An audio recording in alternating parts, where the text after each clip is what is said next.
Hello everyone. So in this lecture our focus is on designing the window form application. So first of all you have to open your Visual Studio. From there you can create a new project, window form application project.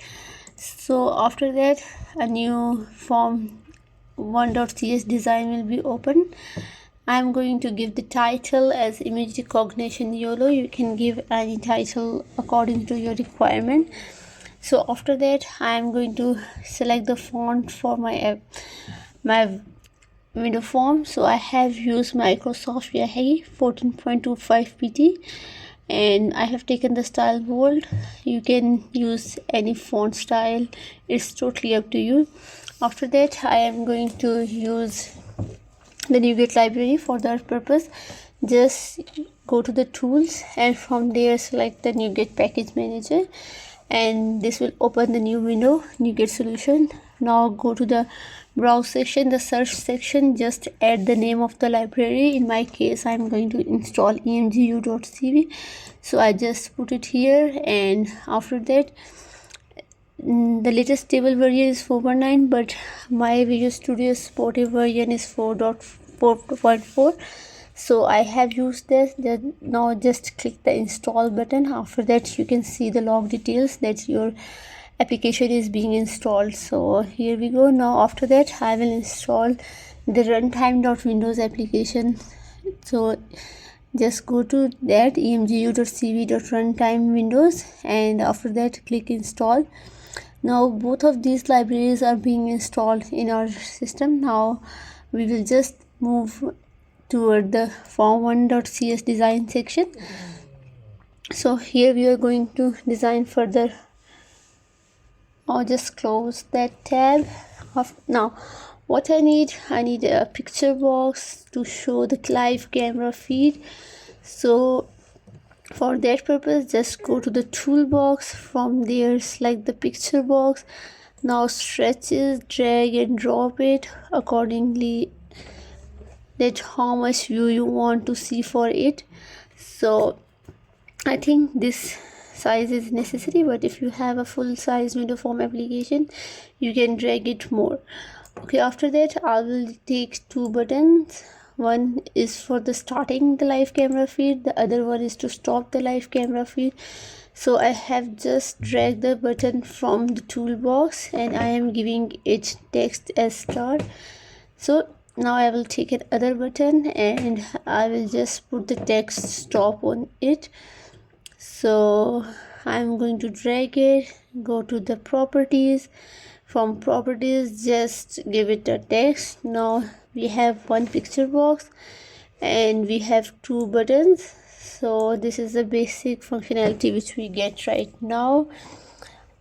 Okay, now let's move toward the list box. I am using the list box to show all the event that which type of object is being detected. The detected object along with the time will be shown in the list box area. So if you want you can later if you want you can just also store this value in the database. It's according to you. You can extend this functionality. I am just concerned with showing this in the list box right now. And I also have taken a one label box, a label from the toolbox. I have given it a name as a current status.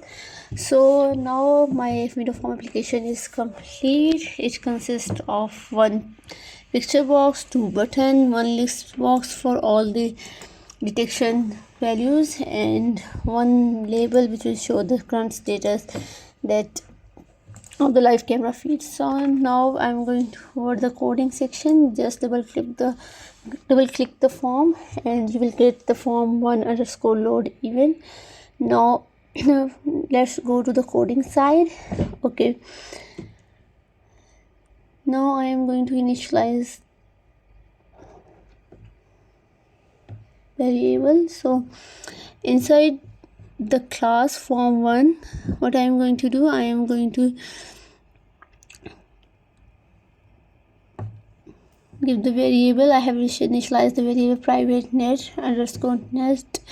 Okay, I don't have library for it, so what I will do, I will just go on the top side and I am going to add the libraries for it.